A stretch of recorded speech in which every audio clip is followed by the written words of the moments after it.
à toutes et à tous et bienvenue dans cette grande émission, la dernière de la semaine. Je suis ravie de vous retrouver. En 1999, l'affaire des paillotes corses a mobilisé le paysage médiatique français et surtout mis à mal un homme et son institution, le préfet Bernard Bonnet. 15 ans plus tard, un journaliste d'investigation vendéen revient sur cette affaire, épaulé et aiguillé par la personne en charge de l'affaire à l'époque, le juge Cambérou. On aurait pu croire que sortira de cette association un livre, un essai, des mémoires. Eh bien non, c'est une bande dessinée intitulée « Sous le feu corse » qui revient sur cette fameuse affaire. Alors pourquoi prendre le parti justement de la bande dessinée et surtout pourquoi revenir 15 ans après les faits sur cette histoire d'État, cette véritable histoire d'État? Eh bien c'est ce que nous allons poser comme question et tant d'autres à notre invité qui nous fait le plaisir d'être sur le plateau de la grande émission. Mais avant de l'accueillir, j'accueille la seule chroniqueuse du vendredi cette fois-ci, c'est Fanny. Bonjour Fanny, ça va bien? Bonjour. Très bien. Je rappelle que Fanny, ça tombe très bien, est auteure, illustratrice. Oui, je suis dans mon élément. Voilà. Il n'y a pas de problème. C'est une émission qui est presque faite pour vous, Fanny. Je voulais juste qu'on fasse un petit bisou à Laurent, qui est au fond de son lit. On l'embrasse très très fort. Il sera là la semaine prochaine. Et on embrasse aussi Max, qui est encore à Munich, en Allemagne, à manger des saucisses et des bretzels, qui nous reviendra aussi la semaine prochaine. On vous embrasse tous très fort. Fanny, vous avez le temps cette semaine. Je sais que les minutes sont comptées quand on est chroniqueur. Vous avez le temps de nous parler de 3 bouquins. On va tâcher. En tout cas, oui, j'en ai prévu un autre. Comme ça, on va parler. Alors là, moi, ça va être surtout des auteurs qui sont des références pour moi et je voudrais vraiment saluer leur travail. D'accord. Des classiques qu'on doit avoir dans sa bibliothèque, peut-être. Ah oui, presque. Pour moi, c'est des classiques, en tout cas, ouais. On n'en parle pas, on dit pas ce que c'est, mais on en parlera tout à l'heure. Merci Fanny. Alors nous recevons sur le plateau de la grande émission François Potier. Bonjour François. Bonjour. Merci d'avoir accepté l'invitation de la grande émission parce que vous êtes vendéen, on va en parler, mais vous habitez La Réunion. Oui, ça fait 15 ans. Vous avez fait tout ce chemin pour venir Absolument. Pour parler de cette bande dessinée. Je crois qu'on va la voir. Enfin, j'ai un exemple ici qui s'appelle Sous le feu corse avec un sous-titre L'enquête du juge des paillotes. On va y revenir. François, vous êtes journaliste d'investigation. Vous êtes originaire de Fontenay-le-Comte, oui. On va parler de vous avant de parler de la bande dessinée. Vous habitez à La Réunion aujourd'hui. C'est quoi votre rapport à la Vendée? Vous venez régulièrement? Alors je viens pas très régulièrement, j'essaye de revenir une fois tous les 2 ans en métropole et principalement en Vendée. Mon rapport à la Vendée, je suis très très attaché, très chauvin aussi, je défends... Ah ouais, moi je... Le Vendéen est forcément chauvin. Ouais, moi je défends le jambon Mojette et le Préfou sans aucun problème. Et puis partout dans le monde où je peux en parler du jambon Mojette, j'en parle. Non, moi j'aime beaucoup la Vendée, il se trouve que j'y ai rencontré la femme qui est devenue mon épouse et on s'est mariés au Sable d'Olonne, enfin voilà, je suis très très attaché à ce département et donc dès que je peux y revenir, je me gêne pas pour y revenir. Vous avez toujours de la famille ici? Oui, parents, frères, sœurs qui sont en Vendée et donc c'est vraiment un plaisir de revenir très souvent. Alors vous êtes journaliste d'investigation, avant de parler de la bande dessinée. C'est quoi un journaliste d'investigation? C'est un mot qui est très associé aujourd'hui à des médias comme... Cache Investigation avec Élise Lucet, par exemple, au Mediapart, des choses comme ça? Oui, en fait, c'est un peu un non-sens, objectivement. Journaliste d'investigation, un journaliste fait de l'investigation de toute façon. Disons que ça a une connotation un peu soit judiciaire ou soit à révéler les affaires. Donc moi, c'est vraiment ce que j'ai fait pendant des années, principalement à La Réunion, où j'étais en charge des rubriques judiciaires, où vraiment mon objectif, c'était pas seulement de traiter des chiens écrasés, mais c'était aussi d'aller sortir des affaires et de révéler des affaires. Donc c'est en ça qu'on peut parler de journalisme d'investigation, mais voilà, tout journaliste est tenu de faire de l'investigation à la base de toute façon. Et puis c'est au-delà de ça, c'est une passion quoi. Enfin, c'est aller chercher l'info et la sortir. Pour moi, c'est vraiment quelque chose qui est viscéral quoi. Ça vous vient d'où? L'envie, le journalisme et justement ce que vous êtes en train de dire? Alors, le journalisme, ça me vient de... Je vais pas trop m'étaler, mais à 12 ans, je voulais être journaliste. Et à 12 ans, j'ai eu cette chance-là de travailler dans une radio locale bénévolement à Fontenay, RTL2 à l'époque, Métropolis même à l'époque. Et tous les dimanches, j'embêtais mes parents, mes frères, mes sœurs pour aller à l'émission, y participer, aller chercher les résultats sportifs et parler. Parce que, pour la petite anecdote, à 12 ans, on n'a pas la voix qu'à muer. continuer. Donc, oui, donc c'est très vrai, particulier. C'est vrai. Mais c'était chouette, ça restait une émission de résultats sportifs local, mais en même temps, j'avais ma mission de sortir des résultats, d'annoncer des résultats. Ouais. Et puis, ça a duré 6 ans, la blague, en fait. Ah, c'est pas une blague du tout. Alors, si ça a duré 6 ans, que c'était pas une blague. Tous les dimanches, mais je pense que ça a un peu traumatisé ma famille pour le coup, parce que j'étais très pénible. Il fallait que tous les dimanches, à 17h, je sois à la radio pour 1 heure de préparation, puis à 18h, participer à l'émission.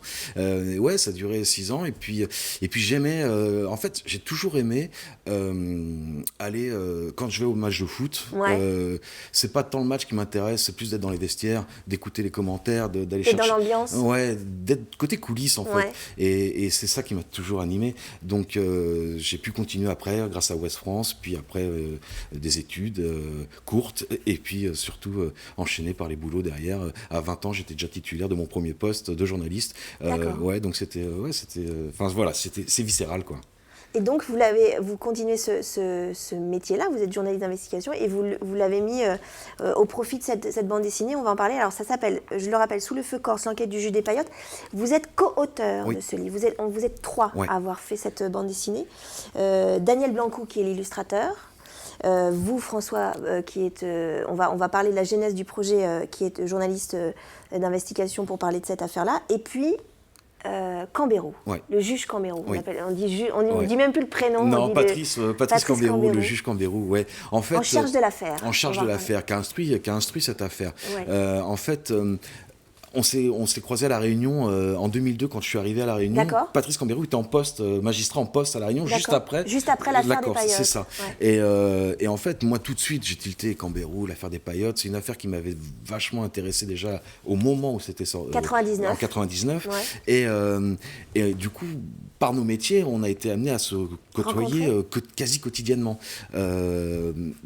Patrice et Cambérou a toujours une distance avec les journalistes. Donc, au fil du temps, le feeling s'est créé. On a commencé à aborder l'affaire. On s'est liés d'amitié et il a commencé à se confier. Et quand il a commencé à se confier sur cette affaire, je me suis rendu compte qu'il y avait la partie publique, médiatique de cette affaire que tout le monde peut connaître, ou en tout cas est accessible à peu près sur Internet, et surtout ce que lui me racontait de cette affaire. Il a vécu de l'intérieur. En fait. Et je lui ai dit, mais Patrice, il faut impérativement quelque chose. C'est hyper intéressant. Et c'est lui, à un moment, qui a basculé, qui a accepté, et qui en a ressenti le besoin. Voilà. D'en parler. Par le biais de la bande dessinée. On va reparler. Juste faire le petit pitch. On va revenir. Ça a 15 ans. C'était en 99. En quelques mots, c'est ce qu'on appelle l'affaire des Paillotes, la Paillote de chez Francis. Qu'est-ce qui se passe en 99 en fait ? Alors, on va juste commencer 1 an avant. 98, assassinat du préfet Erignac. 48 heures après l'assassinat du préfet Erignac, tout le gouvernement français, la présidence française arrive en Corse avec le préfet Bonnet pour introniser le préfet Bonnet en donnant carte blanche au préfet Bonnet pour qu'il rétablisse l'état de droit en Corse. D'accord.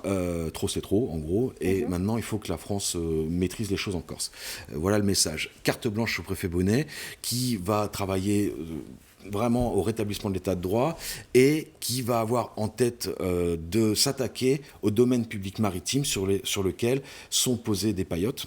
Qui sont illégales. Qui sont illégales, puisque protection du domaine public maritime, du littoral. Qui n'ont pas d'autorisation d'être là. Voilà. Et Fanny ? Les paillotes, en fait, c'est quoi ? C'est des petites cabanes de plage ? Des petits restaurants. Ah, c'est des restaurants. C'est des restaurants de plage. C'est des restaurants de plage, absolument. Et en fait, il se dit que certaines de ces paillotes financent les actions terroristes entre guillemets, on va dire, locales, et donc le préfet Bonnet par la voie légale cherche à obtenir des autorisations de démolir ces paillotes. Il a des autorisations, mais à partir du moment où il veut les mettre à exécution, il est confronté à une levée de bouclier local. Une omerta. C'est plus une démonstration de force carrément. Où il y a des manifestants qui viennent bloquer les pelleteuses devant les paillotes et voilà. Qui disent non, vous passerez pas. Et vous passerez pas et vous démolirez pas. D'accord. À partir de ce moment-là, moi je suis pas dans la tête du préfet Bonnet, mais ce qui ressort de ce dossier, c'est que il bascule. et qui se dit qu'il arrivera à faire démolir ces paillotes, et s'il n'y arrivera pas par la voie légale, alors il va tout mettre en place d'une autre façon pour le faire. On rappelle que c'est un préfet, c'est un représentant de l'État. Absolument, ouais. Donc ça a des conséquences énormes. Alors le préfet avec des états de service remarquables à la base. Bien sûr, tout à fait. Il est passé en Vendée d'ailleurs. Oui. Il est passé en Vendée. Il était directeur de cabinet en 78-79 de mémoire en Vendée. Et donc, comme il n'y arrive pas par la voie légale, il va se mettre d'accord, il va donner l'ordre. En tout cas, c'est ce qui ressort de la vérité judiciaire de ce dossier, parce que lui a toujours plus ou moins contesté les faits, il faut bien préciser. Il va donner l'ordre au chef de la gendarmerie locale et à des gendarmes d'une unité d'élite, on ne parle pas de petits gendarmes, on parle des gendarmes d'une unité d'élite, eux aussi aux états de service remarquables avant ces faits-là, d'aller mettre le feu à une paillote qui pour lui symbolise à peu près tout ce que représente justement la problématique des paillotes, la paillote chez Francis. D'accord. Et en pleine nuit, 5 gendarmes vont partir, aller mettre le feu à cette paillote, sauf que le problème c'est que ça ne va pas tout à fait se passer comme prévu, alors que ce sont des gendarmes aux états de service remarquables. Ils vont faire une grosse bêtise, c'est-à-dire qu'ils vont mettre beaucoup trop d'essence sur le site, il va y avoir un petit nuage de vapeur d'essence qui va se constituer, ils craquent une allumette et ça leur explose à la figure, au point qu'un gendarme se retrouve brûlé au visage, qui doit partir en urgence en métropole, sur le continent, comme on dit en Corse, à Toulouse pour se faire soigner, et il laisse une radio, un talkie-walkie de leur unité, spécifique de leur unité, dans le sable, et dès que les pompiers et les gendarmes arrivent, ils commencent à retrouver des traces, des indices suspects, et assez rapidement la gendarmerie est pointée du doigt par les gendarmes.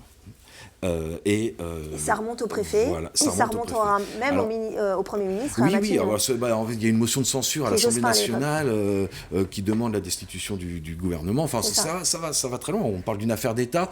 Affaire de l'État, affaire d'État, on peut ne pas être d'accord, mais en tout cas, ce qui est sûr, c'est que le gouvernement de Lionel Jospin, à ce moment-là, a vacillé pendant quelques jours. Et bien justement, on va revenir à cette affaire. Et pourquoi l'avoir traitée en bande dessinée ? Ça m'intrigue aussi beaucoup, parce qu'on aurait pu en faire carrément un livre. Mais pourquoi la bande dessinée ? Et d'abord, on va écouter le premier livre présenté par Fanny.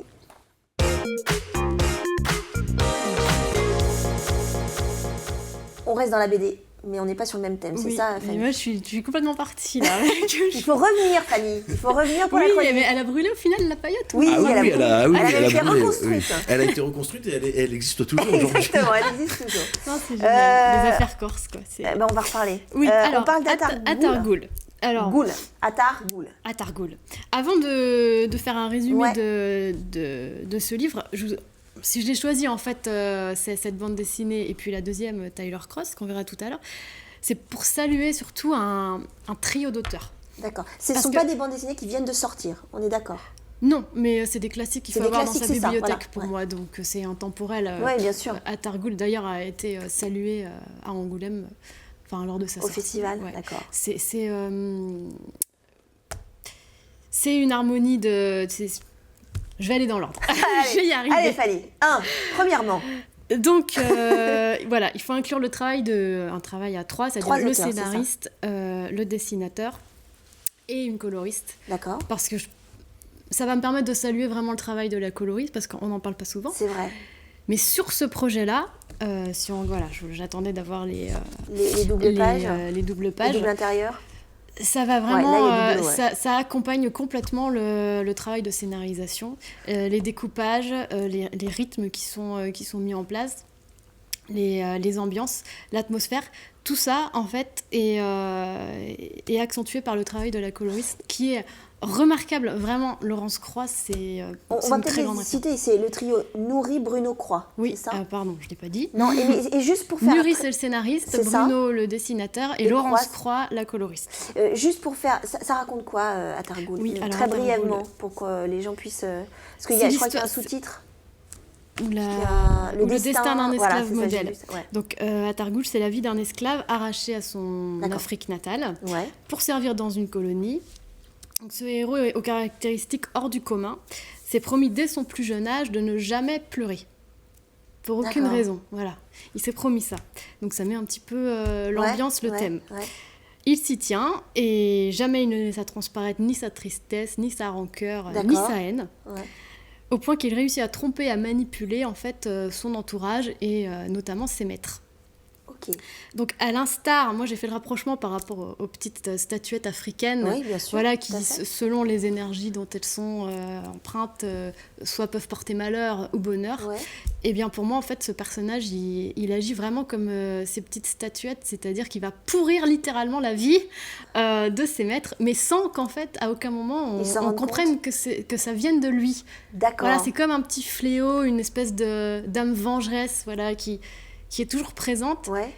Et qui malgré tout en fait devient aussi dépendante de son maître en fait, comme des statuettes et comme des sortes de mauvais esprits, qui suivent en fait les propriétaires. Donc j'ai trouvé c'était très intéressant déjà cette approche, parce qu'on est l'Afrique, c'est l'Afrique noire, ouais. Donc ce côté d'où peut-être le travail des couleurs justement, souvent avec ces couleurs très rouges qu'on a vu tout à l'heure. Alors oui, ces couleurs très rouges, mais là je dirais que c'est surtout pour appuyer en fait des ambiances particulières, où là en fait c'est les prémices de ce qu'on verra après dans Tyler Cross pour les couleurs très flamboyantes, voilà. Mais ça reste quand même dans le thème colonial, ça reste comme des couleurs douces en fait, bien posées pour Atargul, mais qui viennent appuyer par moments les séquences. D'accord. Mais c'est Laurence Croix, pour moi, elle se révèle vraiment dans Tyler Cross, justement. Et ça, c'est une bande dessinée qu'il faut, entre guillemets, avoir dans sa bibliothèque. Mais pour moi, c'est un chef-d'œuvre. Hein. Vraiment, là, le trio, en fait, fonctionne tellement bien que ces deux auteurs-là, Nuri et Bruno, ils sont faits pour travailler ensemble. C'est d'une efficacité. Mais incroyable, quoi. Et c'est un auteur et une illustratrice qui vous le dit. Donc, ça sans peur de me tromper.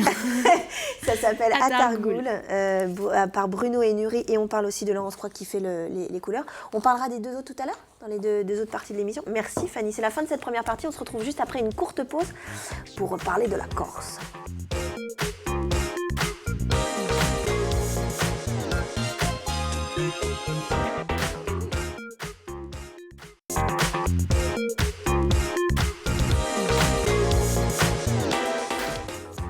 De retour dans la deuxième partie de cette grande émission consacrée à une bande dessinée qui s'appelle Sous le feu corse, qui est sortie fin 2016, François, c'est ça, hein? Nous avons l'un des auteurs sur notre plateau, François Potier, qui est journaliste d'investigation et qui est vendéen, qui n'habite pas en Vendée, mais qui est vendéen, région Fontenay-le-Comte, je le précise. Un livre coécrit avec le juge Cambérou, parce que c'est une BD qui revient sur l'affaire Corse, l'affaire des paillotes corse. C'était en 99, la paillote chez Francis, avec notamment... on peut parler, François, d'une histoire d'État, d'une affaire d'État qui met en cause notamment le préfet Bonnet. Oui, on peut. Oui, parce que à un moment donné de cette affaire, le représentant de l'État est en détention provisoire. Les gendarmes les plus hauts gradés de la Corse à ce moment-là sont en détention provisoire, et ça remonte à Paris où le gouvernement de Lionel Jospin est mis en difficulté et vacille pendant quelques jours. Donc oui, on peut parler d'une affaire d'État. Donc l'un des co-auteurs de ce livre, c'est le juge Cambérou, qui a été en charge de le jeune juge à l'époque, qui a été en charge de cette affaire-là, qui est devenu aujourd'hui un de vos amis. Oui. Vous avez travaillé ensemble sur ce sujet-là. Moi, j'ai une question qu'on a dû vous poser dans tous les médias. Pourquoi la bande dessinée ? Parce que une affaire judiciaire de cette ampleur-là, je me serais plus attendue à ce que le juge Cambérou, par le système d'un interview, par exemple, fasse une sorte de mémoire, d'essai sur ce qu'il a vécu. Pourquoi la bande dessinée ? Alors, c'est très singulier comme choix. Ouais, c'est très singulier. C'est pas venu tout de suite, c'est pas venu comme une évidence de toute façon. D'accord. On a longtemps travaillé au bouquin. En entretien. En entretien pour un bouquin. Ouais. On a même bien avancé l'écriture du bouquin. Jusqu'au moment où on a posé le crayon et on a lu ce qu'on avait fait, et qu'en fait on trouvait ça, excusez-moi l'expression, un peu chiant en fait. Il faut être clair. Enfin, c'est-à-dire que aligner 250 pages sur l'affaire des paillotes corse en se mettant dans la peau du juge, parce que c'était l'objectif, 10-15 ans après, ça allait peut-être probablement pas intéresser grand monde. Parce que c'est une affaire qui est passée, maintenant on est passé dessus, hein, oui, on est d'accord. Oui, bien sûr, oui, elle n'existe plus cette affaire, elle est réglée, elle est terminée. Donc c'était, le risque c'était de ne pas trouver un lectorat ou de pas être satisfait du travail final, ce qui n'était évidemment pas l'objectif. Puis Patrice Cambérou est parti travailler en métropole après la Réunion, il a été en poste procureur à Angoulême. Forcément, Festival de la BD. Eh ben oui, Festival de la BD. Et c'est pour ça. Voilà. Et en fait, avec son tribunal, avec le tribunal d'Angoulême, il a participé à des expositions pendant le Festival de la BD sur le rapport entre le dessin et la justice. Ouais. Puis il a été en contact avec des auteurs de bande dessinée. Et un jour, il m'appelle et il me dit « François, c'est une bande dessinée qu'il faut faire. » Ouais. Et là, j'ai commencé à m'enseigner un petit peu aussi de mon côté, et ça tombait là pour le coup comme une évidence que la bande dessinée était probablement le vecteur le plus attractif pour pouvoir raconter cette histoire 15 ans après. Pourquoi ? Parce que c'est plus ludique ? C'est plus simple d'explication ? Parce que c'est quand même une affaire extrêmement... C'est pas plus simple à écrire, ça c'est sûr. C'est une affaire extrêmement dense. Ouais, disons que c'est un côté attractif, ludique, pardon. Vecteur d'émotion, Fanny, c'est ça ? Oui, le dessin en fait, c'est que c'est au-delà de l'aspect ludique. Par le dessin, on transmet beaucoup d'autres choses en fait, qui sont de l'ordre de l'émotionnel et par l'écrit, par le papier. Par l'écrit, en fait, à part sous la forme d'un roman, c'est plus difficile de le ressortir, en fin de compte.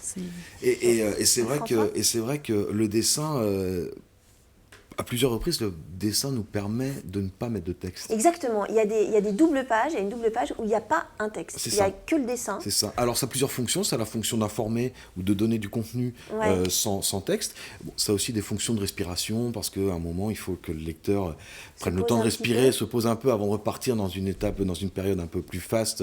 Parce que malgré tout, c'est une bande dessinée qui est dense en écriture. Ah oui. Alors, on le voit derrière vous, il y a du texte. Il y a du texte. Donc, mais le dessin aussi permet... et puis voilà, par exemple, cette double page, elle est intéressante parce que le dessin permet ça. C'est pas 9 ou 12 cases obligatoirement. Ça peut être aussi du dessin éclaté, de la page éclatée, avec des aérations, donc un dynamisme de lecture, quelque chose du coup vachement sympathique à lire. On peut faire une pause très vite grâce au dessin, grâce au texte, on peut revenir dans une lecture. C'est facile, c'est beaucoup plus facile à lire qu'un bouquin classique. Votre rôle, c'était quoi ? C'était de scénariser l'affaire ? Alors, mon rôle a été de plusieurs ordres.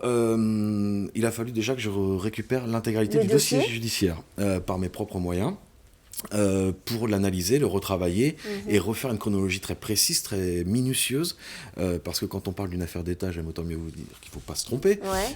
Donc il a fallu vraiment faire un énorme travail de relecture et de précision. Ça, c'était mon premier boulot. Mon deuxième boulot, c'était de recueillir le témoignage de Patrice Cambérou. Et ensuite, avec tout ça, de scénariser. Le scénar, on l'a fait à 3, avec Patrice Cambérou et Daniel Blancou, qui est intervenu plus tard dans le processus de fabrication pour le dessin, mais qui a toute sa part dans le scénario aussi, parce que c'est lui l'homme du métier à la base. Moi, c'est ma première bande dessinée. J'ai fait de la presse écrite, de la télé, des docs en télé, mais jamais de bande dessinée. Et Patrice Cambérou, les magistrats. Donc forcément, heureusement qu'on avait l'homme du métier, Daniel Blancou, qui a su... parce qu'on ne fait pas une bande dessinée comme ça, c'est pas facile de faire une bande dessinée. Je me rapproche de Fanny, c'est un art bien spécifique. Oui, et puis c'est 2 ans de boulot. C'est très très long à faire. C'est 1 heure à lire. C'est 1 heure à lire, mais c'est 2 ans de boulot. C'est toujours très déstabilisant, mais c'est quand même la réalité. Et donc on a scénarisé à 3. Et puis toute l'écriture, c'est principalement moi qui l'ai faite. On reviendra sur le parti pris que vous avez pris après la chronique de Fanny, de faire parler le juge Cambérou et d'être très pointilleux et très précis sur la procédure et du rôle du juge, d'ailleurs, dans le rôle de juge. Mais ça, on verra ça après la chronique de Fanny. Je voulais juste vous poser une dernière question. Ça doit être difficile de condenser en je ne sais pas combien de pages une affaire aussi importante que ça. Il y a eu des choix, vous avez dû faire des choix. Forcément. Trier dans le... On a forcément fait des choix. Après, dans la procédure. Après, c'est aussi l'avantage d'avoir fait des documentaires télé, c'est-à-dire qu'on parle, quand on fait un doc télé de 52 minutes, on part d'un ours qui fait 1h30, puis on réduit on est lag pour réduire à 52 minutes environ le superflu. Ça fonctionnait un peu pareil, on est parti large, et puis on s'est rendu compte qu'il fallait réduire. Et donc, les choix qu'on a faits, finalement, c'était pas du choix de contenu, c'était du superflu, du trop, qui ne servait pas à grand-chose, qui n'apportait pas grand-chose à l'affaire. Donc, ça a été long à faire, mais c'était pas difficile, finalement, d'arriver à 136 pages, qui est quand même un gros pavé. Pour une BD, simplifier l'affaire, c'est un peu ça. On va y revenir. Fanny, je voulais juste qu'on reparle de vos livres. Ça m'évoque plein de choses, ce qu'il dit. Tyler Cross, c'est ça ? Oui, donc on va rester dans le polar, là. Ouais. Alors vite fait, donc Tyler Cross c'est un gangster qui se retrouve prisonnier dans un camp de redressement, plus qu'une prison finalement, nommé en Angola. Okay. Alors c'est le 2e tome ça, mais c'est des tomes qui se lisent. Ah oui, c'est la suite de... Non, c'est le 2e tome de Tyler Cross, pardon, mais néanmoins ce sont des one-shots quand même. Et c'est les mêmes auteurs. C'est-à-dire que ça peut se lire indépendamment. Et ce sont, c'est toujours notre trio de choc que Attargul. C'est pour ça que je voulais en parler. Donc il va chercher à sortir de cette prison et retrouver le butin qui a fait qu'il s'est retrouvé en fait à cet endroit-là. Ouais. Et là où je voulais parler vraiment du travail de Laurence Croix, c'est par exemple ce genre de la coloriste. De la coloriste, parce que là on a un travail de contraste qui est superbe. Là on le voit aussi en fait dans les images qui défilent derrière vous. Je pense que Tyler Cross serait pas ce qu'il est sans ce travail de couleur là, complètement. Pour moi c'est un travail à 3. J'insiste aujourd'hui là-dessus parce que souvent on parle des dessinateurs, on parle des scénaristes, on parle des duos de dessinateurs scénaristes, rarement en fait d'un duo de 3 personnes qui fonctionnent tous ensemble à pas 50-50 mais je veux dire chaque part égale a vraiment son importance dans l'histoire. Mais un dessinateur ne peut pas être coloriste? Ah si, il peut l'être. On peut combiner les deux, mais souvent ce sont des métiers séparés? Ah souvent pour une question de temps, parce que le dessinateur qui a déjà le plus gros du travail, s'il devait faire la colo aussi, et c'est quelque chose, il n'aurait pas le temps de fournir autant de bandes dessinées quand il a vraiment un rythme professionnel, quoi. Que dire de plus sur sur la structure de Tyler Cross, il n'y a pas une case en trop, il n'y a pas une case en moins, la lecture elle est limpide, efficace. Par moments on pourrait se retrouver dans une ambiance un peu à la Tarantino dans l'enchaînement des cases en fait. Et c'est ça qui est c'est super plaisant à lire, hein. Y a pas, vous l'avez découvert comment? Vous les avez découverts comment, Fanny? Bruno et Nuri? Justement, j'ai découvert parce qu'à une époque, je cherchais des inspirations pour moi-même adapter le Launois et je ramais un petit peu. J'ai commencé à m'intéresser à ce qu'il pouvait y avoir comme BD sur cette ambiance-là, en tout cas des piraterie, ambiance caraïbe. Et c'est comme ça qu'en fait, je suis tombée sur Attargul. Attargul, au départ. Et donc là, ça a été une révélation. Et puis, du coup, j'ai lu après ce qu'ils avaient fait d'autres. Mais j'ai lu toujours Bruno et Nuri. C'est vrai que... Parce qu'ils font aussi séparément, bien ils travaillent sûr, séparément. C'est des auteurs qui sont très prolifiques. Donc, d'accord. Ils ont une liste comme ça en bibliographie. Mais le duo fonctionne... C'est une tuerie, voilà, j'ai pas d'autres mots pour l'exprimer. Il faut les acheter. Faut les lire. Vous savez combien ils ont sorti déjà d'albums ou pas approximativement, je pourrais... Oui, approximativement. Beaucoup, c'est des auteurs qui ont une carrière. Et ça, on les trouve facilement dans les magasins de bande dessinée, dans les shops de bande dessinée. C'est vraiment des références. C'est des références, il y en a toujours. C'est pas des livres qui se... qu'on ne retrouve plus ensuite. Voilà, c'est ça. Ça s'appelle Bruno et Nuri, ça s'appelle Tyler Cross. Ça, c'est le deuxième Tyler Cross. Et puis sinon, c'était Attargul. Et puis Attargul. Pour Bruno et Nuri. Souligner le travail de Laurence Croix sur les couleurs. Puis tout à l'heure, on parle d'outre-mer, c'est ça? Outre-mer, autre registre. On va revenir sur l'affaire de la paillote de chez Francis. Je reviens sur le parti pris de cette bande dessinée. Le parti pris, c'était de se mettre dans la peau du juge, de faire parler le juge Cambérou, c'est-à-dire que le juge Cambérou est le héros de cette bande dessinée, et surtout de détailler la procédure presque minute par minute, sans que ce soit embêtant, hein, sans que ce soit, je tiens à le dire, c'est sans que ce soit, parce qu'on pourrait se dire oh là là, la procédure judiciaire, pas du tout. Pourquoi ce détail? Pourquoi vouloir dire voilà, ça se passe comme ça? Les preuves, les interrogatoires, etc. Pourquoi ce parti pris? Alors, le parti pris, il s'explique parce que, en fait, au-delà de cette affaire d'État que tout le monde peut connaître, tout l'intérêt, c'était de comprendre, par le biais de cette affaire, le métier du juge d'instruction. Les métiers de la justice ne sont pas très connus. On connaît plus le job du procureur, par exemple. Le juge d'instruction, ça a quelque chose, ça a une connotation un peu secrète. Le secret de l'instruction. Dans un cabinet du juge d'instruction, il n'y a pas beaucoup d'infos qui filtrent. Ça a été égratigné aussi. C'est des rôles qui ont été égratignés avec certaines affaires. Il y a aussi ça, c'est-à-dire qu'il y a aussi... l'affaire du trou, par exemple, ou du trou, par exemple, des choses comme ça. Oui, il y a aussi ça qu'on a forcément un peu pris en compte. Et en fait, tout l'intérêt, c'était de se mettre dans la peau du juge dans cette BD, et du coup d'expliquer son mécanisme de fonctionnement, à la fois de façon technique, donc par la procédure, et à la fois psychologique. Pourquoi il agit comme ça, pourquoi il va mettre le préfet en détention provisoire, pourquoi il ne peut pas faire autrement. Enfin, on a tout son raisonnement dans la bande dessinée pour vraiment qu'on soit dans sa peau et qu'on comprenne. Et donc, on est obligé, du coup, d'expliquer la procédure. Alors, par exemple, je vous coupe, François, puis on va revenir. Par exemple, page 18, c'est le juge Cambérou qui parle. Il dit « Je prends connaissance du réquisitoire introductif rédigé par le parquet, ma lettre de mission en début de pile sur le dossier qui me confirme que c'est bien une affaire criminelle. J'ai loupé un mot. Après, c'est la lecture des auditions dans l'ordre chronologique. Je regarde si les mentions sur les procès-verbaux signés par les enquêteurs correspondent bien aux prescriptions des articles du Code de procédure pénale, etc. etc. Donc, c'est très précis. C'est précis parce que... C'est chronologique et précis. C'est précis parce que c'est un métier précis. C'est-à-dire qu'il faut bien se rendre compte qu'une erreur de procédure, un avocat s'engouffre dedans, la procédure explose en vol, il n'y a pas de jugement, il faut être extrêmement méticuleux et rigoureux dans une procédure judiciaire. Et c'est normal d'ailleurs. Et donc c'est pour ça que là, on le fait en début de bouquin, et puis plusieurs fois, on fait des retours sur ces précisions, mais voilà, je tiens quand même à préciser que c'est pas tout le bouquin. Après, l'affaire s'accélère aussi. Voilà, c'est ça.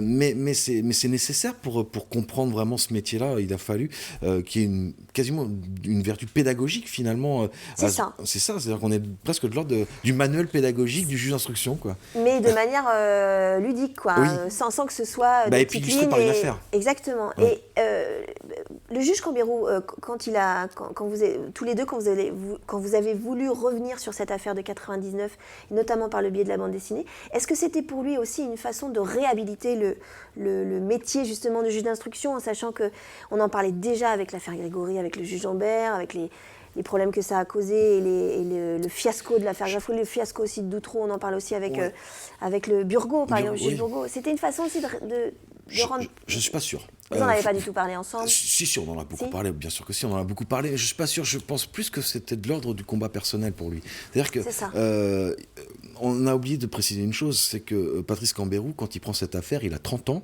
Il est tout jeune. C'est l'un de ses premiers postes, et ça fait 15 jours qu'il est en instruction, qu'il est nommé juge d'instruction, et il se retrouve avec une affaire d'État dans les bras. Il le sent très vite d'ailleurs. Ah ben oui, très vite il le sent. Et il y a quand même beaucoup de risques, enfin les risques présents qui se plantent, quoi. Enfin, on fait face à l'État, aux pressions qui vont avec, il y a une pression médiatique énorme, il a des gardes du corps parce qu'il y a des menaces de mort. Enfin, il a une famille, on doit dire, il est papa de jeunes enfants.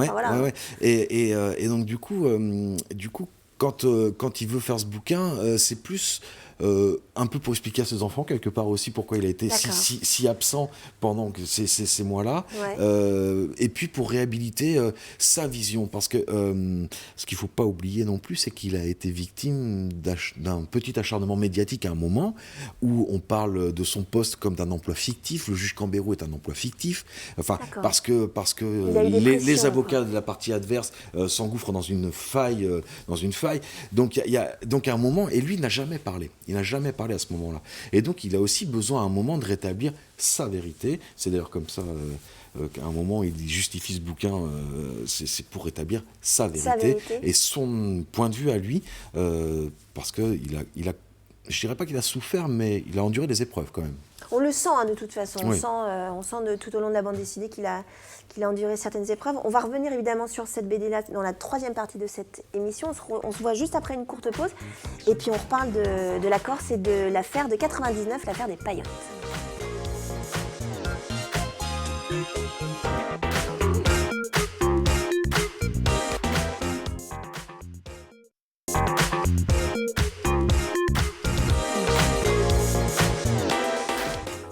De retour dans la troisième et dernière partie de cette grande émission consacrée à la Corse, pour une fois, et non pas à la Vendée, enfin indirectement oui, puisque nous sommes en compagnie de François Potier, qui est journaliste d'investigation et co-auteur d'une bande dessinée intitulée Sous le feu Corse, qui est sortie en fin d'année 2016. Journaliste d'investigation vendéen. S'il vous plaît. S'il vous plaît, c'est une bande dessinée coécrite avec le juge Cambérou, qui était en 99 en charge du dossier concernant les paillotes corses, la paillote chez Francis, qui a vu notamment l'éviction, on veut dire ça, je ne sais pas si le mot est bon, mais du préfet Bernard Bonnet. Affaire d'État, puisque c'est remonté jusqu'au Premier ministre Lionel Jospin à l'époque. D'ici quelques instants, le dernier livre proposé par Fanny, qui est auteure aussi, et on est dans le monde de la BD, et illustratrice. François, le juge Cambérou aurait très bien pu ne pas faire appel à vous pour écrire ou pour faire cette bande dessinée. Pourquoi vous ? Pourquoi se fier à un journaliste alors que lui a été aussi à une pression journalistique énorme à ce moment-là ? Posez-lui la question. Le plateau est ouvert, monsieur Cambérou. C'est une affinité, c'est vous qui êtes à l'initiative de cette rencontre-là ? C'est par le biais de nos boulots respectifs à La Réunion qu'on s'est rencontrés. Ouais. L'amitié, ça ne se commande pas, ça se met en place. Et pourquoi faire appel à un journaliste ?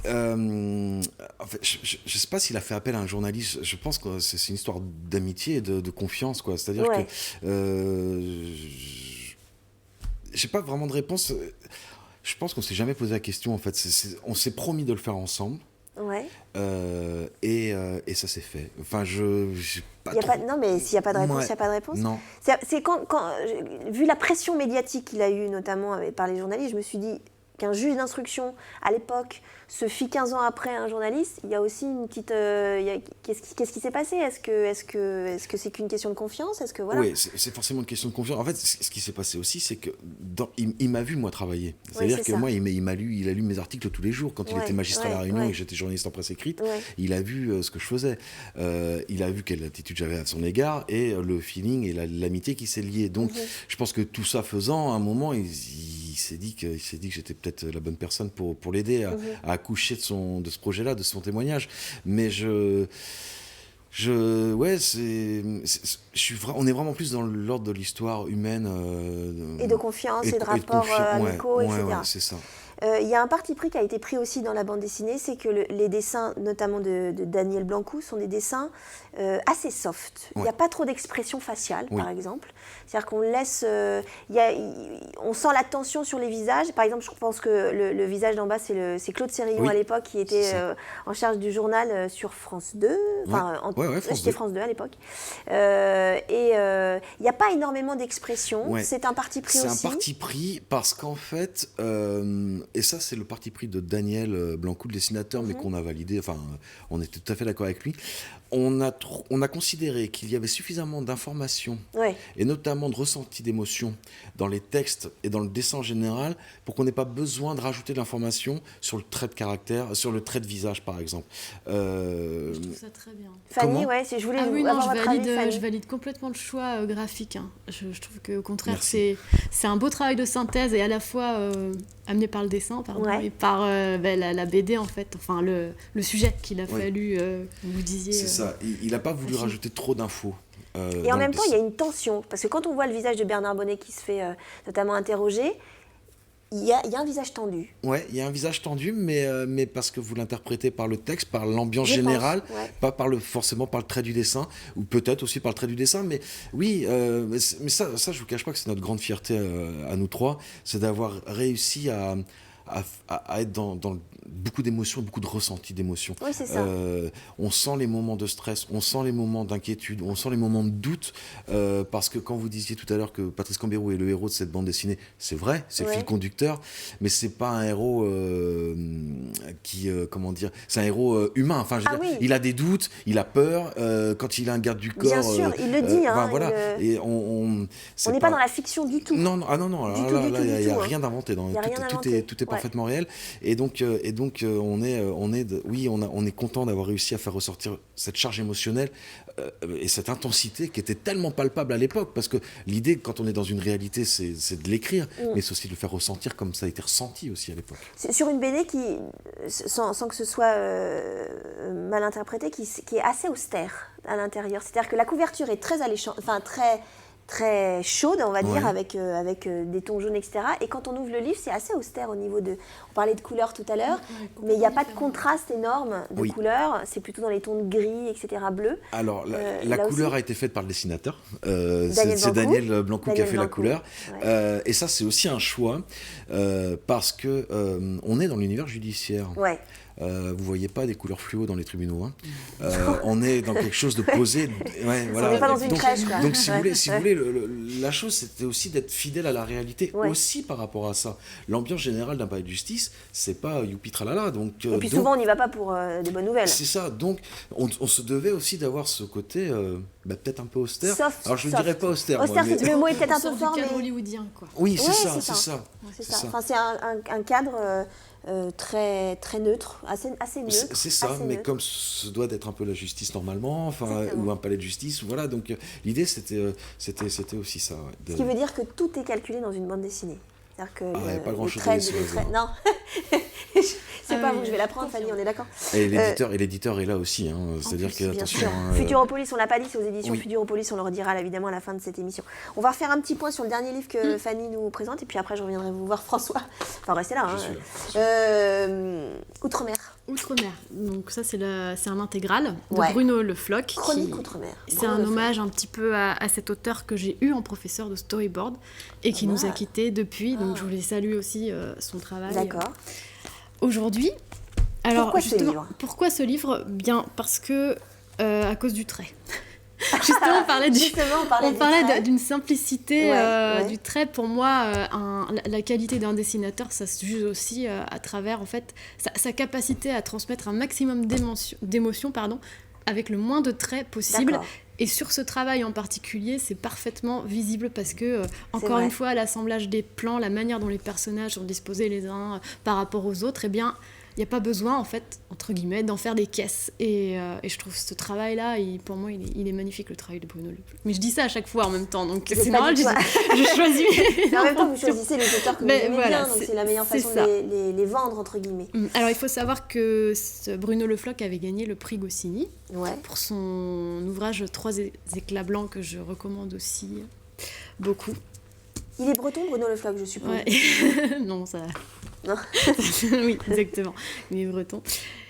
Et oui, pour finir justement sur le trait, donc là on voit un petit peu aussi les sketchs. Je trouvais ça intéressant. Vous le retrouvez dans l'intégrale Outre-mer, tous les croquis en fait. C'est super beau. Et vous voyez, il n'y a pas besoin de beaucoup de traits finalement pour donner une émotion, un rythme. Quand il y a beaucoup trop de traits, ça pollue un petit peu, c'est parce qu'on a... Ça pollue un petit peu, on veut donner, en fait, c'est pareil pour l'écriture, quand on veut, pour n'importe quel travail, quand on veut donner trop d'informations, en fin de compte, on tue l'essentiel. Ouais, d'accord. Et on perd les yeux, on perd le lecteur dans sa lecture ou dans son regard, en fait.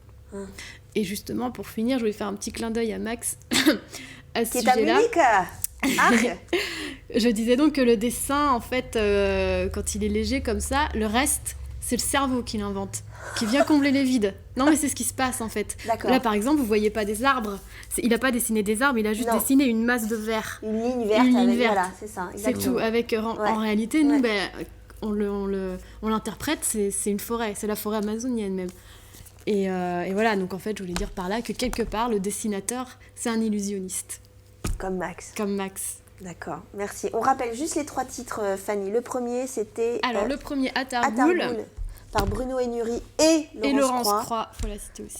Au niveau des couleurs, dans la même catégorie, les mêmes auteurs. Même trio, Tyler Cross.